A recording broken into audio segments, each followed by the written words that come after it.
Want to do something a little bit out of the ordinary for us today. We're going to get into the Word, meet up with Jesus as the Spirit teaches us, Lord willing. But before we do that, most of us saw some pretty unique stuff walking in that had to do a lot with Jim as he tucks his head down here. Jim has served us as our bookkeeper, tracking our finances in over, how many years has it been, Jim? 5? Yeah, it just all kind of blurs. But for many years, we've asked Jim to go into places that he was really uncomfortable learning, trying new things, and you've been so faithful every step we've asked you to do. And Jim is being replaced by Barbara, who's going to keep our books now, but we wanted to make sure, Jim, that you knew we appreciate all the time, the energy you've given us. We paid you, but we never paid you well.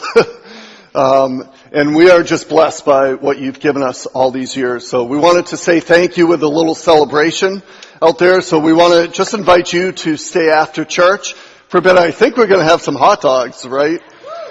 I asked for ice cream, if I'm honest with you. I said, hey, can we do some ice cream and woo!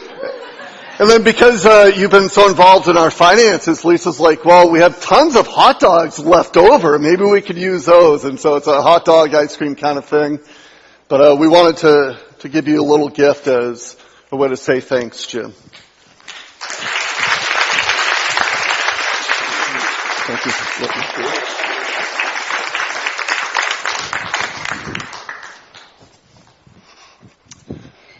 All right. I was talking with we had a super fun time Friday night with our youth. That was just a blast to spend time, both senior high and middle schoolers. And I talked with the middle schoolers after. They were mine, and Esther had the high school students. And if you're in middle school, you know this well. If you've spent time with junior hires, you know this well. They just don't listen like you guys listen. Like I could speak for like 45 minutes and you guys are just going to listen because you're like that. Well, junior hires, like, they don't have that level of decor. So if you lose their interest after like 30 seconds, they're out. They're checked out. And so it was just kind of fun working out some stuff with them. And then at the end, Esther came by. Oh, how did it go? And I told her, it was amazing. I started speaking, and they just listened. It was awesome. And Esther's looking at me like, really? And then Kara was right behind me, and Kara had been there the whole time, and she just starts laughing because that was so not the case. But when I was with them, I was asking and probing, have any of you heard about the Pokemon thing right now? Have any of you bumped into someone looking for Pokemon? Yeah. I was walking the streets of downtown Dover, and both sides. I almost got hit from behind by a skateboarder looking, and then a woman. And I thought, if God could send me one sermon example to exemplify meaninglessness, and He did. It was just awesome.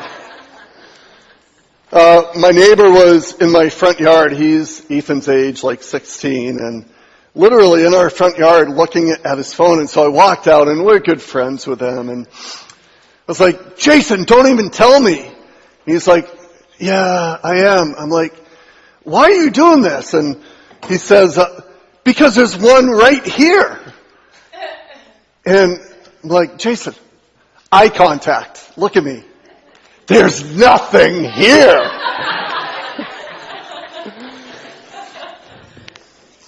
Anyway, meaninglessness. That's a fun example to me. We're going to jump into Ecclesiastes if you want to work your way there. Ecclesiastes chapter 6. And by the way, I do not give you permission to act like middle school students and just tune me out at some point, all right? You do not have that permission.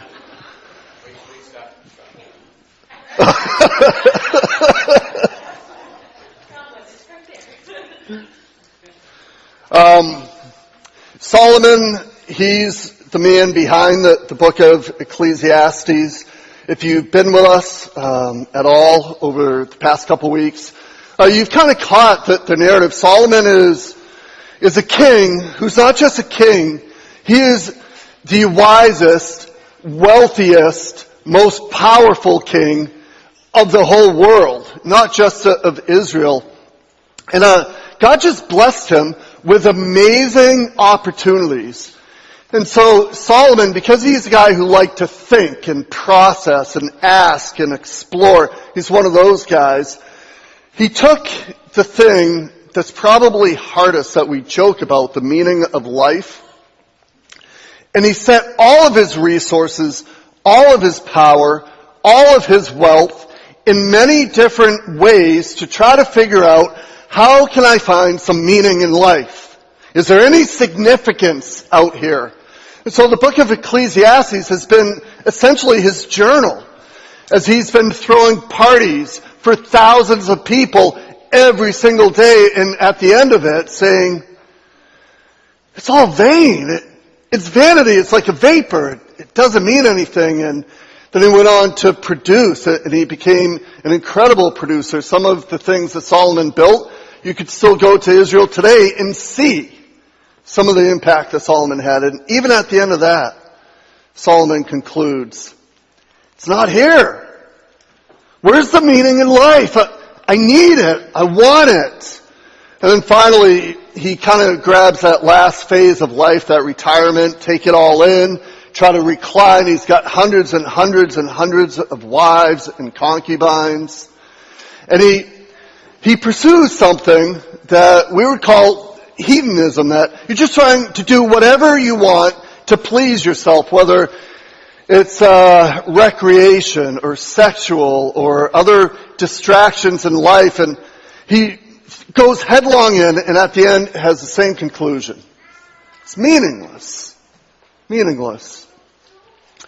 Later, just a couple chapter later, he continues this really hard analysis and speaks about, life is hard enough to try to figure all this stuff out alone. You better do it with others.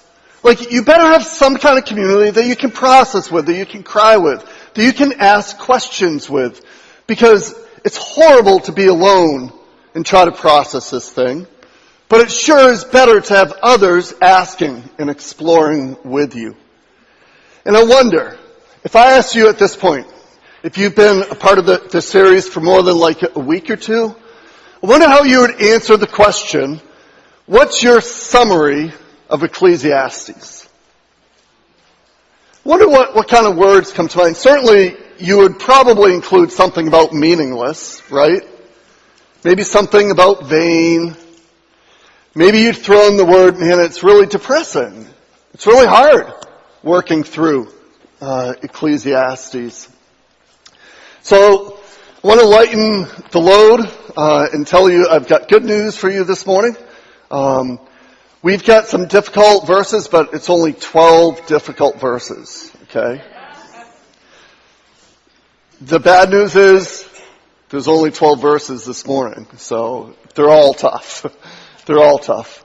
We're going to hit something this morning that for some of you, it's going to be exceptionally difficult, and pray God gives us grace as we move through that. The reason we're in this book, I'll just open up to you. The reason we're in this book is not because it's happy and glad and we get to clap and cheer. Sometimes we get to do that as a body, right?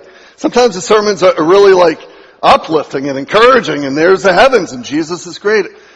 But your life is not always like that. And here's what I think as a pastor. Sometimes we need to open up the pages into the laments, the sad songs, because so many of us live there. And to just pretend like Sunday mornings are going to be just a happy, uplifting time doesn't always reflect our life, and it doesn't reflect Scripture either. There's loads of people that God used to write His Word that were having extremely hard times. They're questioning God, where are you, Lord? Are you ever going to act? Why have you abandoned your people? And then there's guys like Solomon that explored deep. Man, what's the meaning of this whole thing? Pastorally, I want you to feel some of the tension this morning.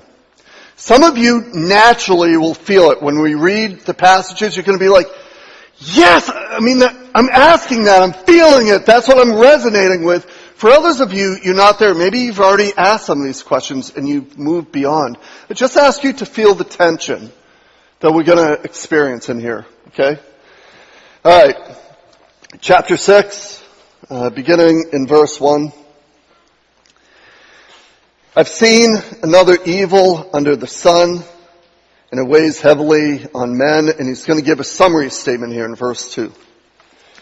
God gives a man wealth, possessions, and honor, so that he lacks nothing his heart desires, but God does not enable him to enjoy them, and a stranger enjoys them instead. This is meaningless. It's a grievous evil. Some other versions say that this concept is a severe affliction, an evil disease. Here's the scenario. The scenario is God gives everything that you ever really could want to someone. In fact, let's make it a little personal here. If you could fill in this blank, how would you fill it in? If I could ask God for something, I don't mean an idea, a concept, an article of faith. I'm talking a thing, a tangible thing. If I could ask God for something, this is what it would be. How would you answer that? What's the thing? Is there something? So then play that scenario out. Maybe it's a car. Your car is just breaking down and you're tired of pouring money and you don't have any more money to pour into it. And man, if God could just provide me a car, that would just open up the world of job opportunities. And picture yourself in that place where, boom, there's a car. A relative buys a new one, passes a reliable car on, and God's provided a car, okay? Play that out into every scenario you can imagine of things that you might want, things that you might need. Solomon is describing all those needs have been met. You know who he's describing? If you are a church in the Middle East, if you are a church in Africa, if you're a church in a village in the Philippines, you read this verse, who first comes to mind? What's that? Yeah, you. Americans. Rich Westerners. You see, for most of the world and most of the history of the world, reading this scenario, you are the picture that comes to mind. The point being, we can almost translate this verse. God has given the Americans everything that wealth could buy. Everything that they could purchase. God has given this to him or her, and yet does not enable him to enjoy them. Which prompts that follow-up question, right? Are we enjoying the wealth that's been given to us? Or are we still yearning for something more? And probing and asking and finding a gap in our enjoyment? Is there something still missing in American culture? Yeah, that's pretty obvious, right? We're still striving for something. We don't have the ability to fully enjoy what God has given us. That's the scenario that Solomon is painting. In fact, if satisfaction could be ours by possession and wealth, the most satisfied people on the entire planet would be famous actors and Hollywood elite, right? Wouldn't you agree? Is there anything that they can't have at their disposal? And yet, not to broadcast everybody, because I know it's not everybody, but as a general statement, who are some of the least satisfied people that we see? In fact, if we admit it, some of you take pleasure in the fact that those in Hollywood are not completely satisfied with their lives. And I know this because I deliver magazines on Mondays to the town of Barrington, okay? And it's just filled with entertainment news and soap opera digests and there's loads of magazines saying, this guy, he's going after that woman. This woman, she tried to commit suicide. And it's like we take pleasure in that those who are at the top don't find satisfaction up there. All of that to say, I think Solomon's on to something. All the wealth, all the needs that could be given, God has given, and yet there's still no satisfaction. We can't enjoy them. To the rest of the world, it's us. In fact, the New Living Translation finishes it like this. But then he doesn't give them the health to enjoy it. They die, and others get it all. All right, so with me, what would you say is haunting Solomon the most through the book of Ecclesiastes? Would you agree with me that I can't get away from the fact that wherever Solomon goes, whatever he seems to be explaining, thinking, doesn't it seem like death is always a factor in here? It's like, it's going good, but then they can never enjoy it because they're all going to the same place anyway and they're going to the grave, right? Have you heard that over and over and over again? And it's coming up again here.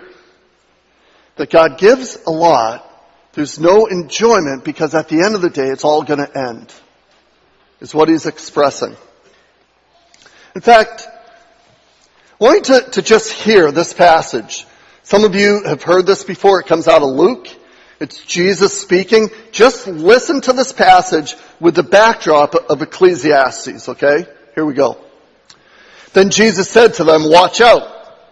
Be on your guard against all kinds of greed.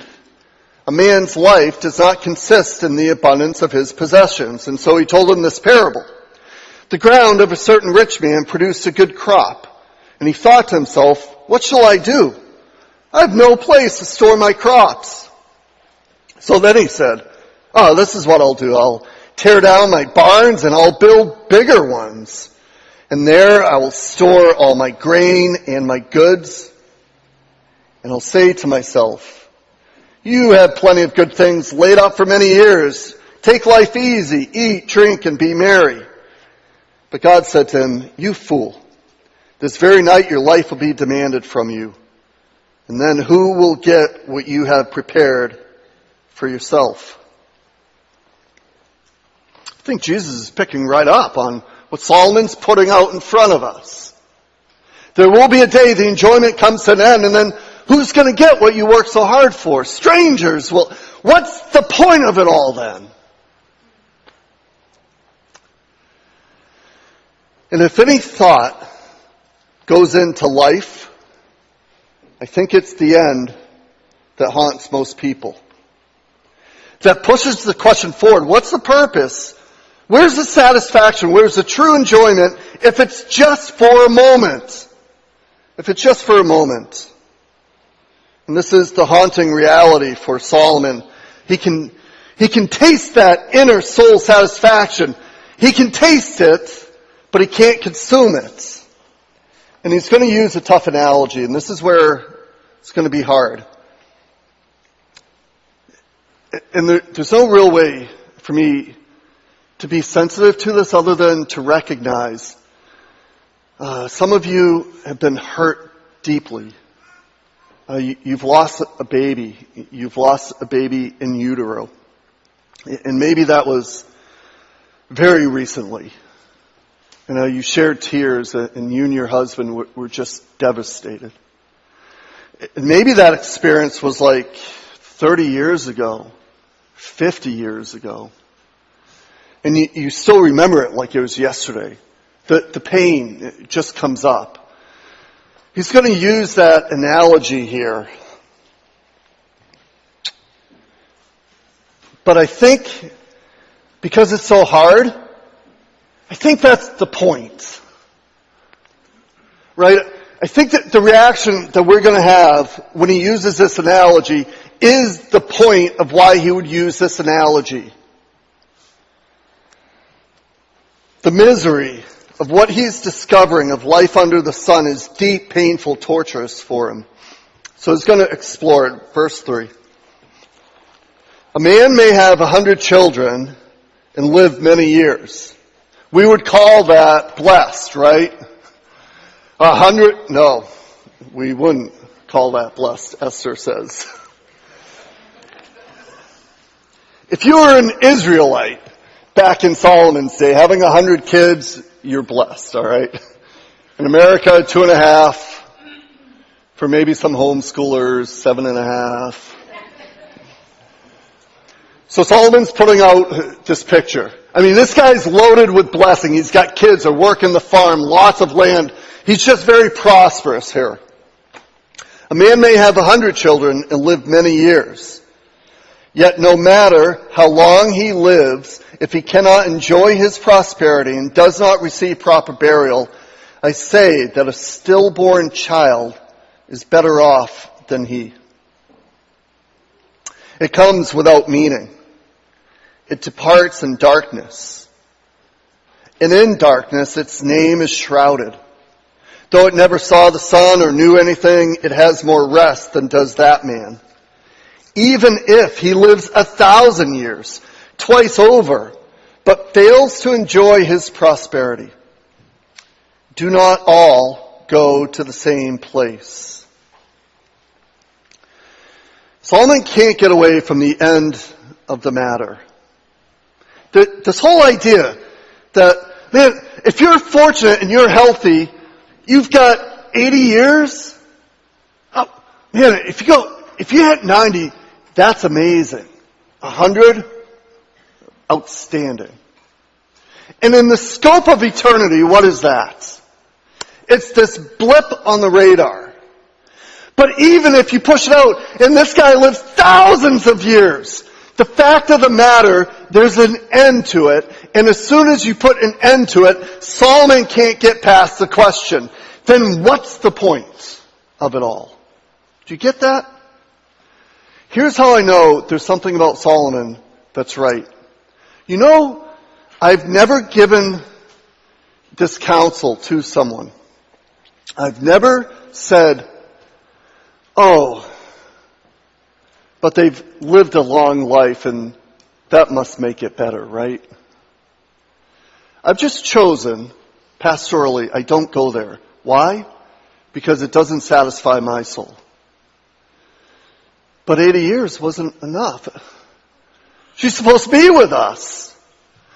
I miss him. No, 70 years was far too young.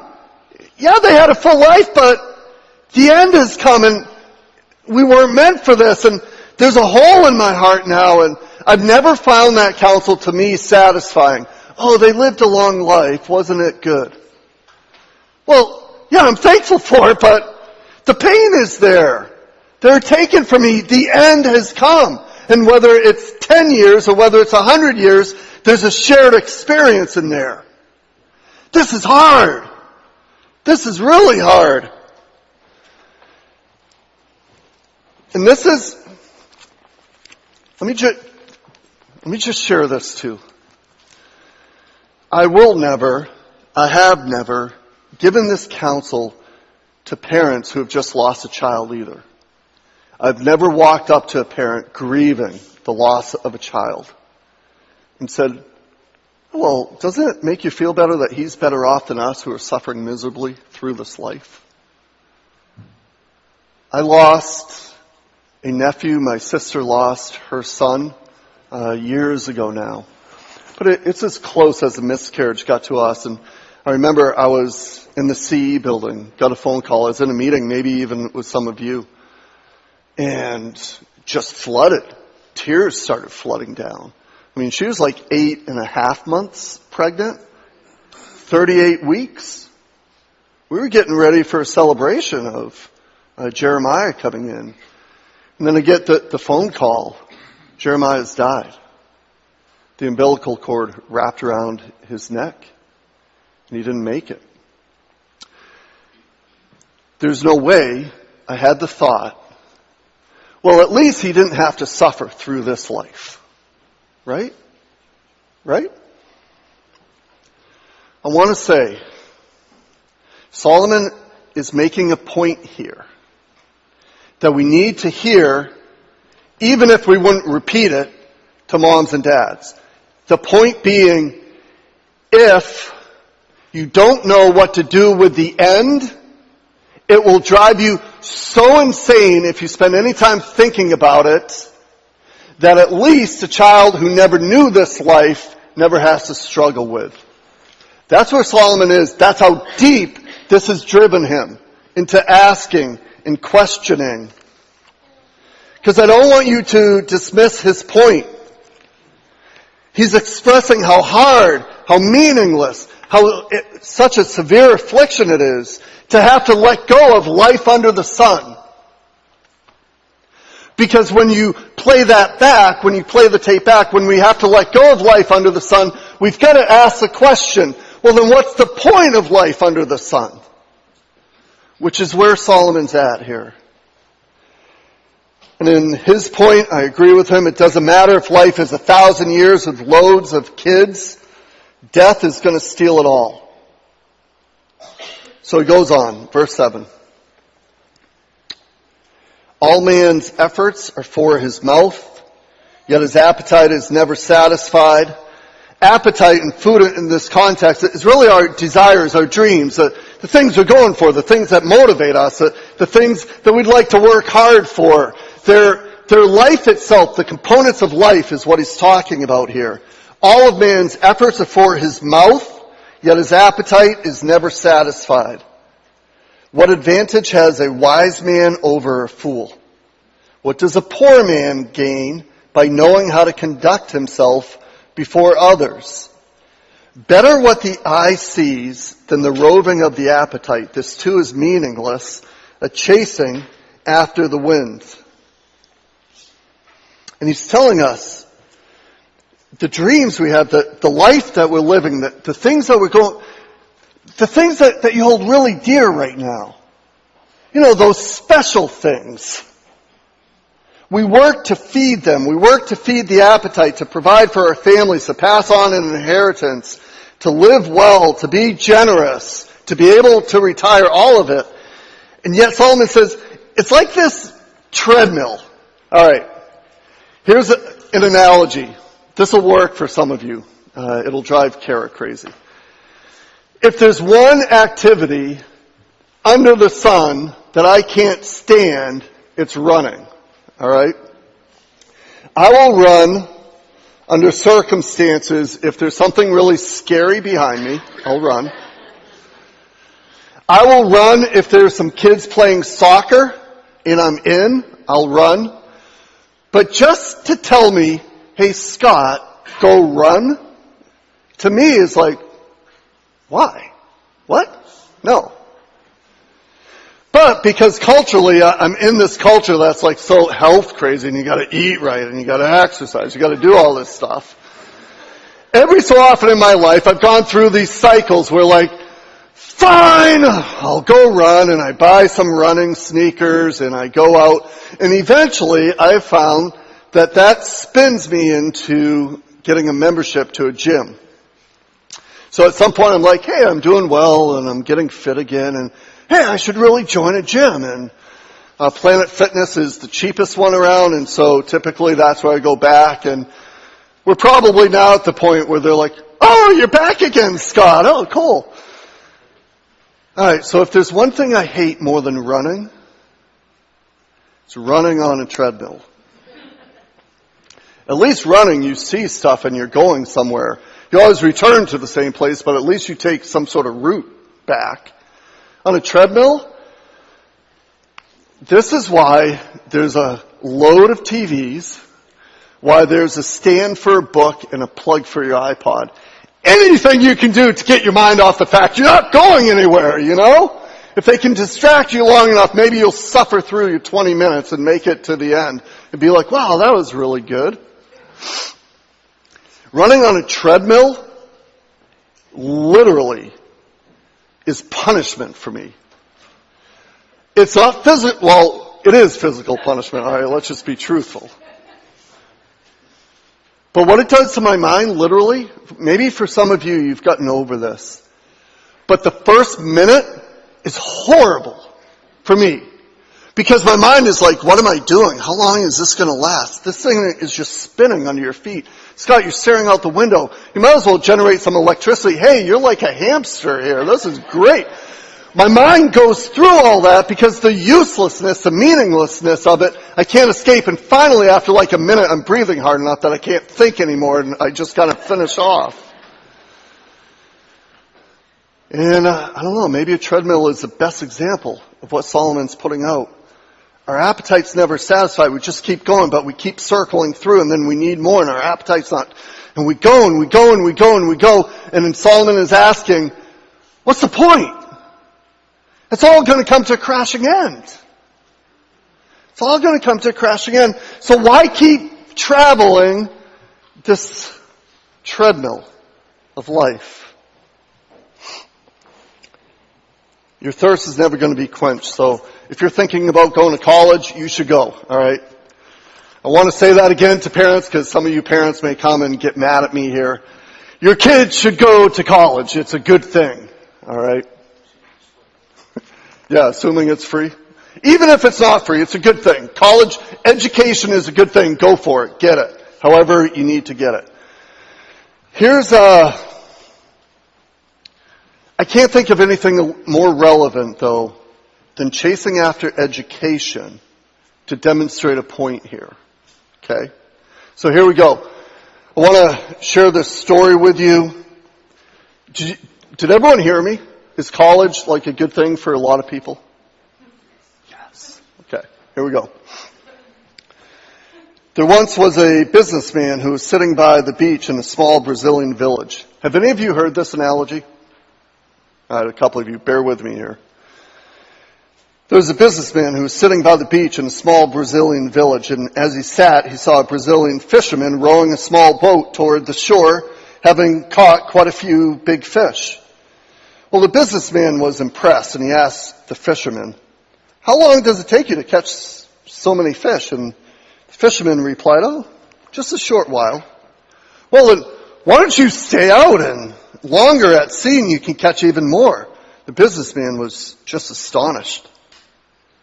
Fisherman replies to him, well, this is enough to feed my family. Well, the businessman then asks, so what do you do for the rest of the day? And the fisherman replies, well, I usually wake up early in the morning, go out to sea, catch a few fish, and then go back and play with my kids in the afternoon, take a nap with my wife. And then the evening comes, I join my buddies in the village for a drink, and we play guitar, sing, dance throughout the night. So the businessman offers a suggestion to the fisherman. We can throw that picture up here. Businessman says to him, I am a PhD in business management. I could help you to become a more successful person.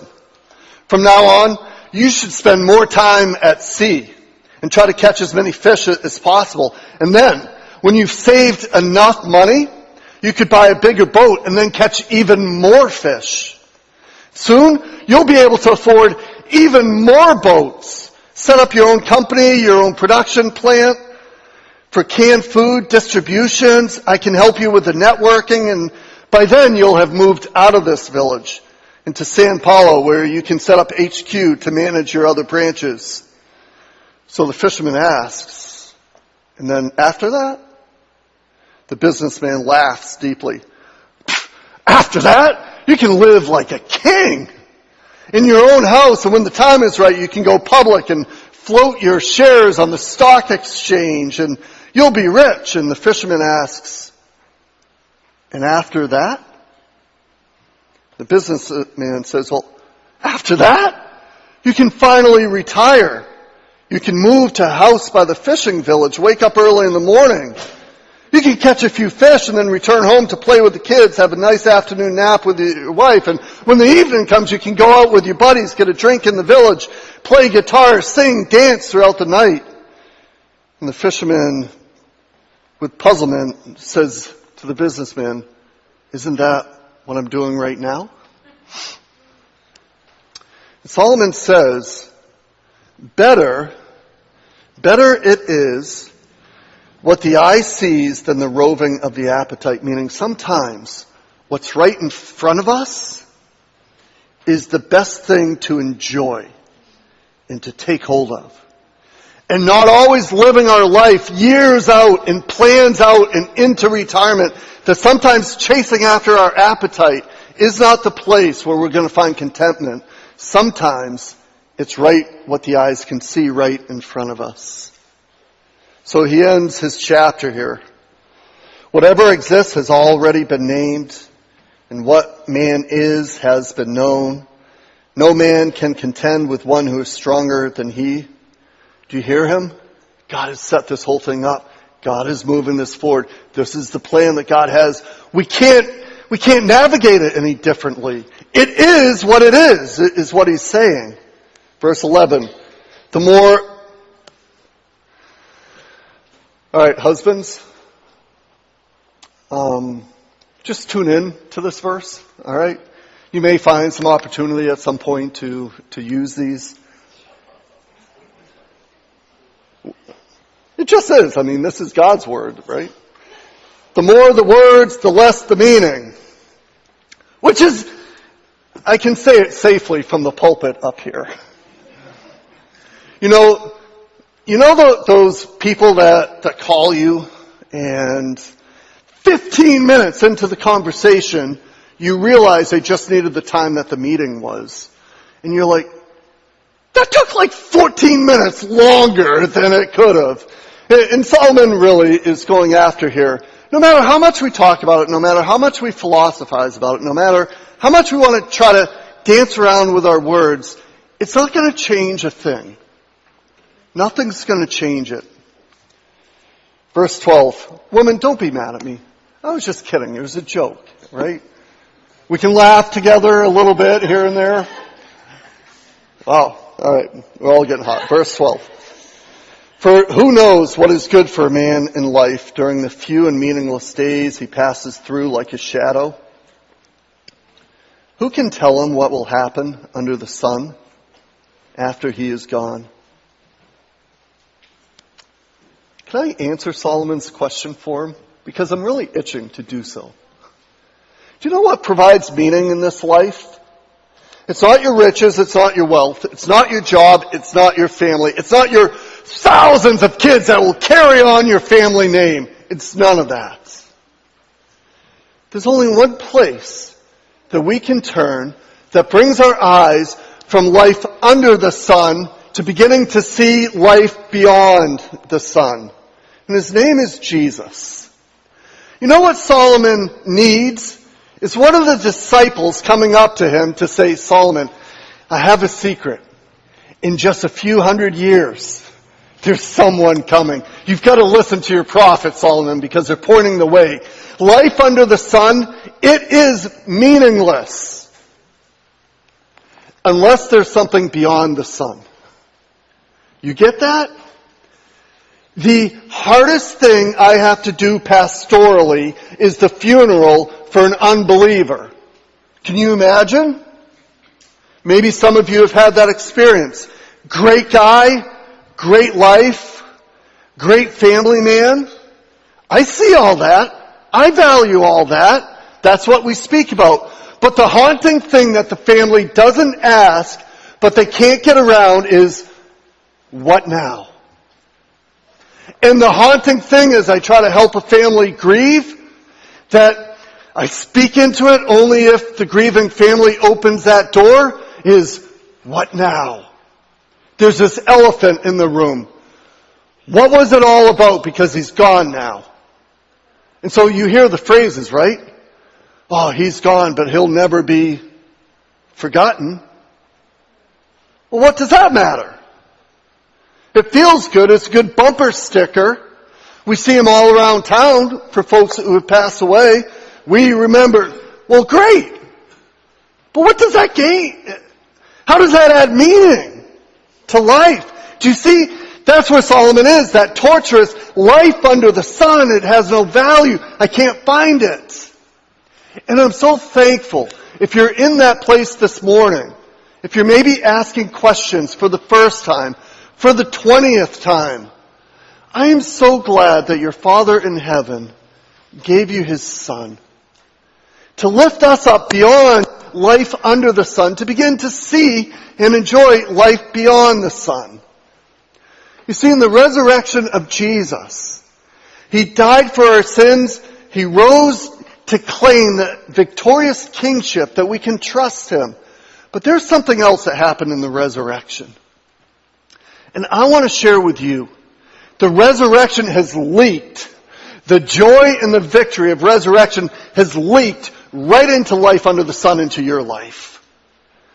So you don't live meaningless days anymore because Jesus rose from the dead.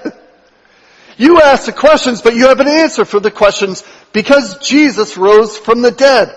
You have joy and hope in this life, not just for the life to come, because Jesus rose from the dead. And in it, He declared that our physical bodies, our experiences in life, the very things that Solomon is probing, that they have meaning and value because they do not come to an end. There's got to be at least one amen out there on that. I want you to know that Jesus loves you enough that He provides meaning and significance to your life right here. And so when you go into work Monday and some of Solomon's questions are haunting you and you're like, why am I going through all this again at work? I want you to be able to answer, I'm doing this because Jesus has given me an opportunity to live for Him. To live for Him. And if you don't know Jesus this morning, I need you to feel some of that tension of the end. It's this cloud around Solomon. He can't get past it. He's much wiser than you. He's much wiser than me. And he can't navigate a way around the end. And his assumption, I think, is dead on accurate.